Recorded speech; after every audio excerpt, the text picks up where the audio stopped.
Ya kan kalau kita pernah main ke bank sampah, nggak semua jenis plastik itu diterima loh oleh perusahaan daur ulang. Dan mayoritas sampah yang ada di gunung, mayoritas sampah yang dihasilkan ketika kita berkegiatan di alam bebas itu adalah sampah-sampah yang sebetulnya tidak diterima di perusahaan daur ulang. Kemasan makanan, ya kan? Yes. Terus ya plastik-plastik sekali pakai itu banyak yang nggak diterima.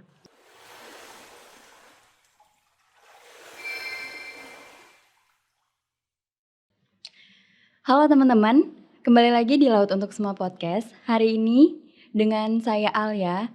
Kali ini kita sudah kedatangan bintang tamu yang spesial. Mungkin buat teman-teman yang suka traveling, adventure, itu pasti udah kenal dan familiar banget sama bintang tamu kita pada hari ini.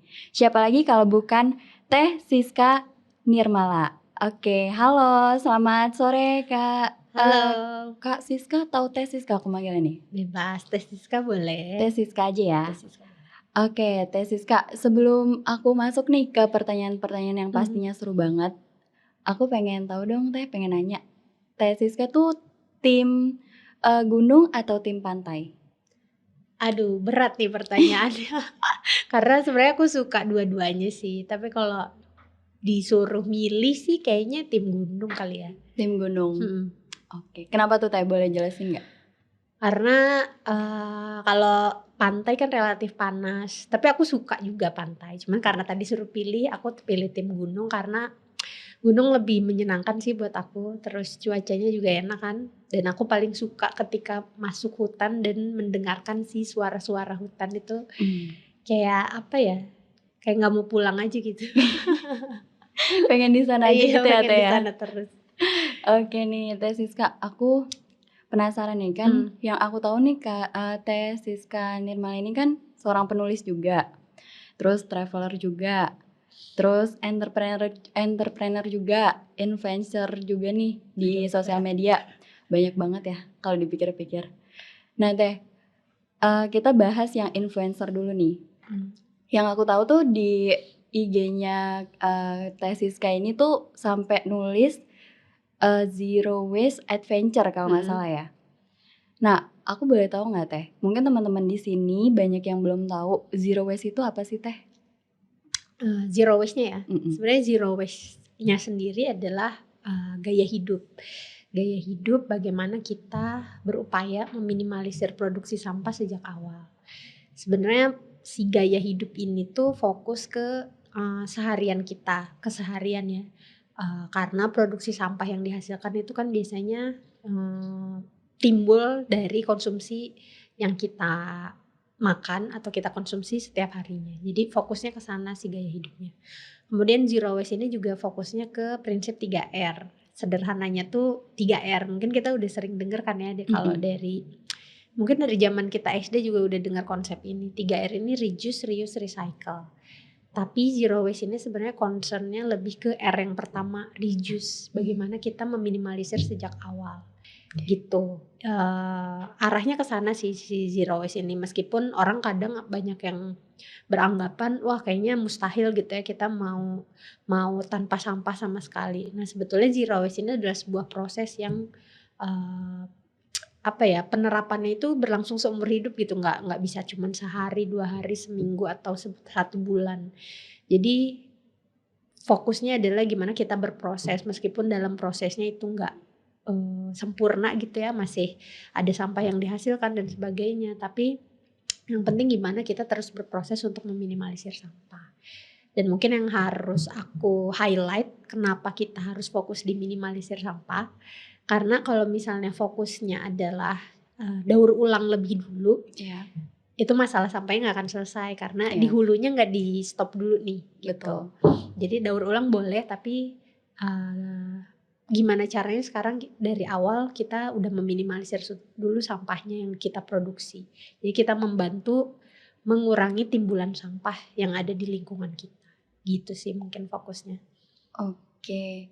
Berarti kalau misalkan zero waste itu nggak langsung bisa instan dilakuin ya Teh ya? Enggak. Jadi memang harus bertahap ya dan dijadikan itu kebiasaan. Betul. Oke. Nah, kalau zero waste sendiri kan tadi Teh Siska udah jelasin ya. Tapi ini ada belakangnya nih, adventure. Nah, berarti kalau zero waste adventure tuh jadinya gimana tuh Teh? Nah ini menarik karena Zero Waste Adventure tuh sebetulnya adalah movement, sebuah gerakan individual. Jadi individual movement yang aku lakukan dari tahun 2012. Kenapa Zero Waste Adventure? Karena awalnya aku punya ketertarikan terhadap kegiatan bertualang. Jadi dari zaman SMA sebetulnya aku udah seneng banget main ke gunung gitu ya, camping dan sebagainya. Terus pas kuliah juga seneng banget. Nah ketertarikan ini yang ternyata membawa aku ke titik awareness terhadap isu permasalahan sampah. Jadi 2010 tuh aku naik Gunung Rinjani. Jadi di NTB ya, gunung yang didaulat sebagai katanya gunung terindah di Indonesia. Tapi saat itu kenyataannya tahun 2010 yang aku lihat Rinjani ini kotor luar biasa. Waktu itu ya 2010. Dan yang aku tahu juga mungkin akhir-akhir ini kalian pernah dengar viral gitu ya, sebuah video pendaki asing melakukan aksi bersih di Gunung Rinjani. Itu tahun 2020 apa 2021. Jadi 10 tahun setelah aku ngedaki ke sana, sampahnya luar biasa saat itu. Ternyata sampahnya masih dalam kondisi yang sama gitu saat ini, nggak berubah. Nah, waktu 2010 ke Rinjani itu titik balik aku terhadap kegiatan bertualang. Kalau dulu mungkin cuman sekedar hobi aja kan, aku seneng aja gitu naik gunung, seneng di hutan, seneng main kemana. Tapi pas ke Rinjani itu kayak tertampar, kayak merasa aku seneng-seneng nih menjalankan hobiku, ternyata sampahnya banyak dan aku tuh berkontribusi terhadap sampah yang ada di situ. Meskipun mungkin sampahnya aku bawa turun, yang aku bawa naik itu dibawa turun lagi, tapi di bawah juga nggak jadi apa-apa. Cuma numpuk di tempat pembuangan sementara di kaki gunung, terus ya udah nggak kemana-mana gitu sih sampahnya. Akhirnya di situ aku mikir, ada nggak ya hal yang bisa aku lakukan supaya aku nggak menambah timbulan sampah di gunung, tapi aku masih bisa melakukan hobi yang aku suka. Terus kepikiran konsep zero waste itu. Tadi ya, gaya hidup meminimalisir sampah. Kenapa enggak konsep ini juga aku terapkan ketika naik gunung. Cuman kan selama ini kayaknya standar operasional prosedur saat kita naik gunung tuh udah kayak gitu ya, bawa makanannya mie instan dan sebagainya. Nah, aku berpikir waktu itu sebenarnya kegelisahanku pribadi sih, bisa nggak aku naik gunungnya nggak bawa semua itu, gitu. Akhirnya muncul waktu itu kepikiran kenapa nggak nyobain Zero Waste Adventure gitu. Sederhananya gerakan ini adalah bagaimana kita berkegiatan di alam bebas, entah itu naik gunung, entah itu ke pantai, entah itu cuman sekedar camping aja gitu ya. Tapi kita tidak menghasilkan sampah sama sekali. Gitu. Jadi semua peralatan dan perbekalan yang dibawa tidak ada yang berpotensi sampah. Akhirnya aku coba konsep ini di ekspedisi nol sampah yang aku lakukan tahun 2012 sampai 2015. Itu kelima, ya itu kelima gunung di Indonesia. Gunung Papandayan, Gunung Gede, Gunung Lawu, Tambora sama Argopuro. Itu 5 gunung. Aku coba konsepnya nol sampah. Jadi bawa makanannya sayuran, buah-buahan. Terus kalau bawa daging atau proteinnya itu daging segar gitu. Atau makanan-makanan lainnya yang bisa aku dapatkan dengan pakai wadah sendiri. Konsep ini bisa diterapkan di 5 gunung ini. Dan yang paling panjang itu di Gunung Argopuro karena dia pendakiannya 5 hari 4 malam. 5 hari? Ya, 5 hari 4 malam dan itu bisa zero waste. Dari 5 gunung ini akhirnya aku tuliskan jadi sebuah buku dengan judul yang sama, Zero Waste Adventure gitu. Jadi sebenarnya untuk menjawab kegelisahan pribadi aku dulu dan ternyata bisa gitu. Oke, wow, 5 hari tuh ya Teh. 5 hari Zero Waste Adventure. Keren banget sih. Merinding loh aku. Gak kebayang ya kayak gimana. Gak kebayang. Karena kan yang aku tahu ya, kadang kan yang kayak para pendaki tuh males untuk bawa perbekalan dari rumah, yang perbekalannya tuh yang maksudnya kayak bawa tempat sendiri gitu Teh. Pasti pengennya yang simple yang bisa langsung dibuang. Betul. Nah itu ada gak sih Teh kesusahannya di awalnya tuh? Nah konsep ini sebetulnya memang banyak yang beranggapannya ribet banget sih naik gunung, terus berarti bawa wadahnya banyak gitu ya. Terus makanannya ribet gitu, harus masak dan sebagainya. Nah justru lewat Zero Waste Adventure aku ingin membalikkan perspektif tentang ribet tadi. Ribet itu kan anggapan kita selama ini ya, karena ya makanannya harus yang gampang dong, yang instan. Iya betul. Yang tinggal dibuka plastiknya dimasak udah jadi, kita Iya. kenyang, kita happy gitu ya, kita Simple ya. simple. Nah tapi ribet ini, kalau kita mau ngomongin soal ribet, itu lebih ribet sebetulnya ketika kita memproduksi sampah. Oke. Ya kan, kalau misalnya kita breakdown nih, sampah yang dibawa turun atau yang nggak dibawa turun apalagi ya, Iya, kalau nggak bener. dibawa turun kan berarti jadi sampah yang berserakan gitu aja Yang di mengendap gunung. ya.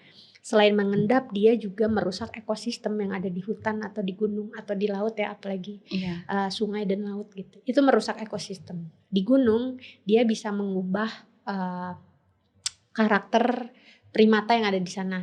Salah satu contoh di Gunung Rinjani, balik lagi ya. Iya. Dalam 10 tahun terakhir itu habitat monyet yang ada di sana itu berubah karakternya, jadi lebih liar sama nggak takut sama manusia. Oh. 2010 aku ke Rinjani, udah ada monyetnya banyak gitu ya, tapi dia takut gitu sama manusia. Tapi dia ngedeketin ke area camp karena di sana banyak sampah. Iya. Itu 2010, dia takut sama kita. 2020 aku ke Rinjani lagi, monyetnya udah nggak takut sama kita. Cuek aja dia.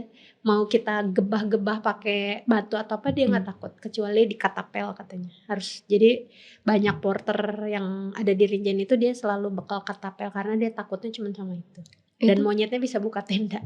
Wow. 2020. Apa yang terjadi mungkin 2030 monyetnya udah gini aja kali depan tendanya, nggak takut sama sekali. Jadi itu mengubah yang ada di sana. Terus kemarin kabar terbaru juga di Gunung Gede kalau nggak salah. Kenapa Gunung tuh, Gede itu biasanya kita nggak akan bisa lihat babi-babi berkeliaran di dekat tenda gitu ya. Kemarin aku baru lihat tuh di media sosial itu tuh pada muncul babinya, udah nggak takut lagi, mereka nggak deketin tenda. Sama yang terjadi dengan Gunung Rinjani. Artinya sampah yang kita tinggalkan ribet banget itu, urusannya panjang, mengubah ekosistem yang ada di sana kan. Itu pertama ya, baru sampah yang ketinggalan. Baru satu tuh ya. Yang kedua bicara kalau sampahnya dibawa turun, oke, itu adalah hal yang sangat positif. Aku mau sangat mengapresiasi teman-teman yang membawa turun sampahnya dan memang harus seperti itu. Tapi juga perlu diingat sampah yang dibawa turun itu tadi nggak jadi apa-apa juga di bawah. Iya betul. Aku sering tanya tuh ke tiap pengelola yang ada di kaki gunung, sampahnya biasanya diapain? Kalau nggak dibakar, dikubur.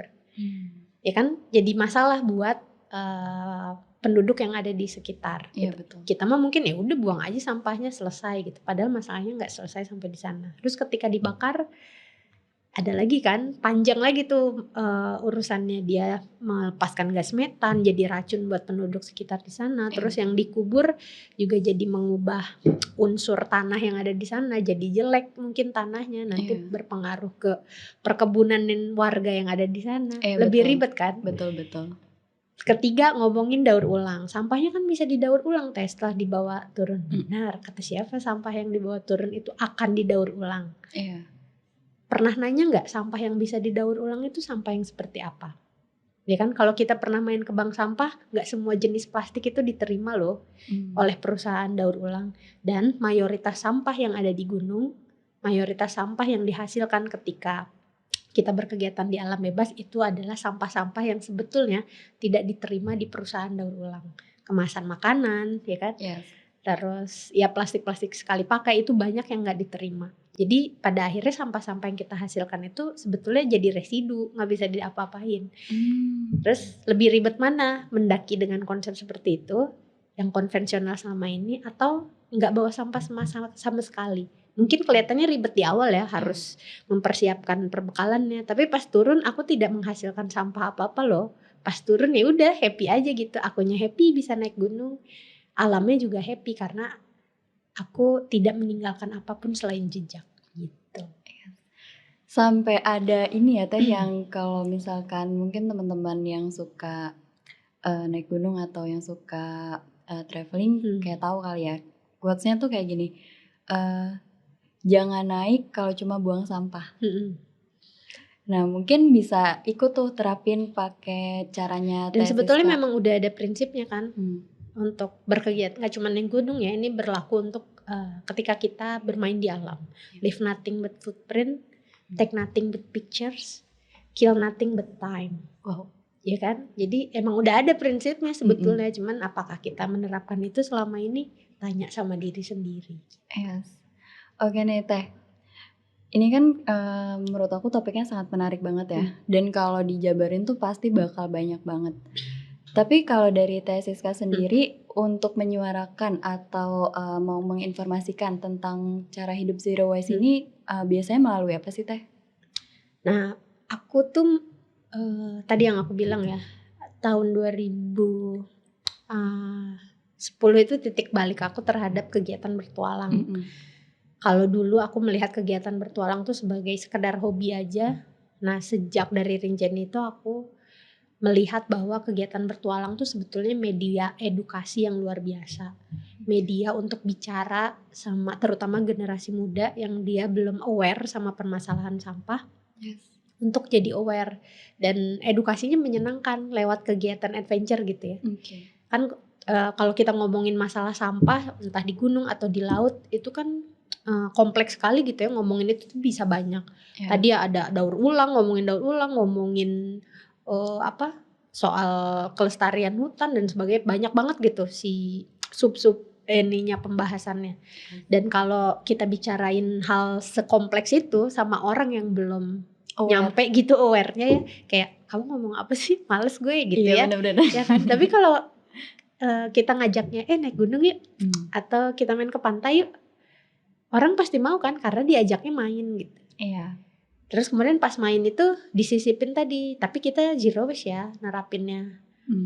Terus dia masih apa tuh zero waste gitu ya, masih bertanya-tanya. Iya.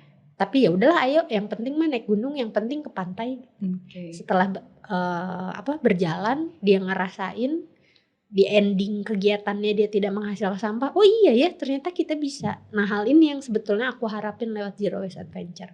Mungkin kelihatannya cuman main aja gitu ya, kita main bareng-bareng, tapi dalam prakteknya, dalam pelaksanaannya tuh sebenarnya lagi mengedukasi gitu lewat kegiatan yang menyenangkan. Nah, kalau tadi pertanyaannya aku menyuarakan zero waste lewat apa, salah satunya adalah lewat kegiatan adventure gitu. Terus media sosial yang aku pakai sekarang juga sebetulnya lebih aktif di Instagram, tapi kadang aku juga bikin video di YouTube, itu jadi media aku juga untuk menyuarakan apa yang aku jalani selama ini gitu.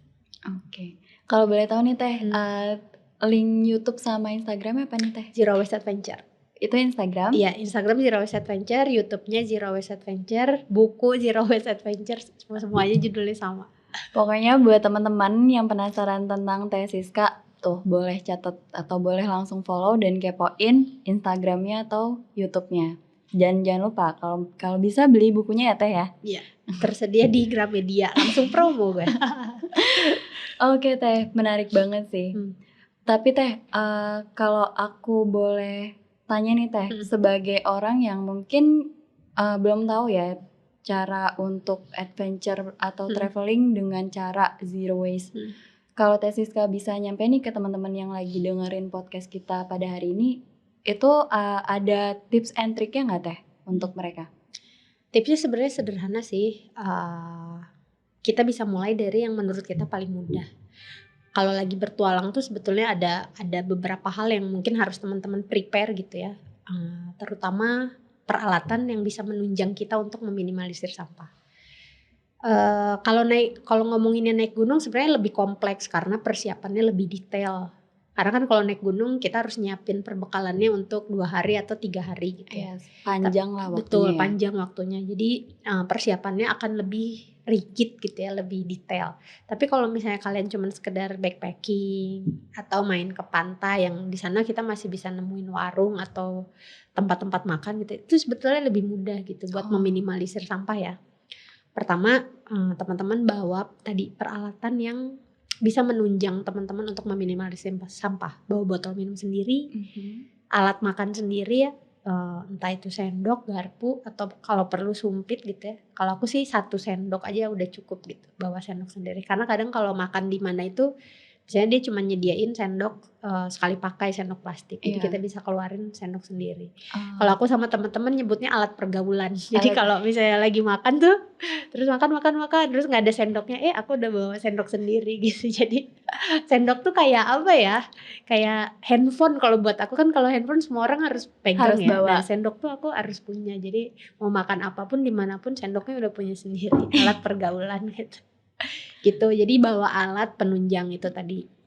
Paling sederhana sih itu tadi botol, alat makan, terus wadah makan sendiri. Apalagi seneng jajan ya. Iya. Ya kamu suka jajan, aku sih suka jajan. Jadi pasti dalam tas yang aku pakai itu ada 1 atau 2 wadah kosong. Jadi ketika tiba-tiba pengen ada tukang ini, nggak ada alasan Buat nggak jajan. buat nggak jajan tanpa sampah karena aku udah bawa wadah sendiri gitu. Terus yang kedua adalah support warga lokal, tapi support yang jajanan yang dia tuh bisa kita hindari sampahnya. Misalnya ya, Misal apa tuh? Ini pas naik gunung aja bahkan bisa. Pas Gimana? naik gunung misalnya di warung nih. Kemarin 2 minggu yang lalu saya baru ke Gunung Penanggungan. Itu gunungnya selain dia memang pendek, durasi pendakian hanya 3-4 jam sampai area camp di atas. Warung-warung itu ada banyak di bawah. Kita tahu sendiri warung-warung di Indonesia kan jual makanan kemasannya banyak ya. Iya banyak banget. Tapi pasti di antara jualan itu, barang jualannya ada hal-hal yang bisa kita temukan tanpa kemasan. Misalnya dia jual buah-buahan, terus dia jual nasi dengan lauknya, terus biasanya dia mungkin jual air kemasan, tapi pasti dia punya air galon. Oke. Jadi aku bisa isi refill air minum di sana. Mungkin dia akan menawarkan gak usah bayar mbak, karena nggak biasa kan ada orang yang beli air dari galon dia. Tapi aku tetap bayar buat air yang aku beli ke botol sendiri. Jadi bisa refill di situ. Jadi nggak perlu refill station tuh yang mewah-mewah ya. Di warung pun bahkan ada. Tanya aja punya air teko atau air galon nggak? Gitu. Terus pilih makanan yang tanpa kemasan. Terus ya udah diajak ngobrol juga sih ibunya, Bu, kayaknya kalau jualannya lebih banyak buah-buahan enak nih gitu. Kenapa emang Neng? Kan kalau turun gunung tuh enak makannya buah-buahan. Jadi sampai diajak ngobrol sih ibunya gitu sih. Hal-hal yang sederhana tapi sekalian kita ngedukasi warga yang ada di sana. Oke. Jadi ibaratnya jalan-jalan gak cuma kita dapat experience, tapi orang lain juga dapat experience dari kita. Betul, karena kadang penjual yang ada di daerah sekitar wisata itu menyesuaikan apa yang mereka jual dengan yang biasa dibeli sama wisatawan kan. Iya betul. Jadi sebagai wisatawan, kalau kita mau jadi wisatawan yang bijak, ya kita juga harus bijak nih dalam ngedukasi warga sekitar supaya jangan malah mereka yang merusak lingkungan gitu loh. Kadang kan ya apa yang mereka jual tuh ya merusak juga, misalnya dengan sampahnya, mereka nggak aware sama sampahnya, jadi diajak ngobrol soal itu. Jadi mereka juga semakin banyak wisatawan yang datang dan ternyata pada bijak sama sampah, mereka juga mau ikut ngejaga si kawasan tempat tinggal mereka jadi lebih bersih gitu. Iya. Karena kan balik lagi ya Teh, itu kan juga tempat tinggalnya mereka kan. Pasti mereka juga senang banget kalau misalkan tempat tinggal mereka juga terawat dan nantinya tuh bakal banyak wisatawan yang datang berkunjung ke tempat mereka ya. Oke Teh. Kalau bicara soal tadi nih kan udah tips. Nah kalau beli bahan-bahannya tuh di mana sih Teh? Kalau untuk bahan-bahan zero waste ada nggak sih di Indonesia tuh? Nah ini menarik. Sebetulnya kita bisa menemukan banyak potensi makanan, terutama kalau konteksnya mau mendaki gunung ya. Potensi makanan atau perbekalan yang bisa kita dapatkan tanpa kemasan itu di pasar tradisional itu banyak. Pertama ya, ada sayuran, buah-buahan itu banyak banget, daging. Kemarin pas naik Penanggungan dan gunung-gunung lain sebelumnya juga aku pasti selalu belanja ke pasar. Selain ke pasar juga sekarang tuh alternatifnya lebih terbuka untuk bahan-bahan makanan yang tanpa kemasan. Sekarang tuh udah banyak bulk store.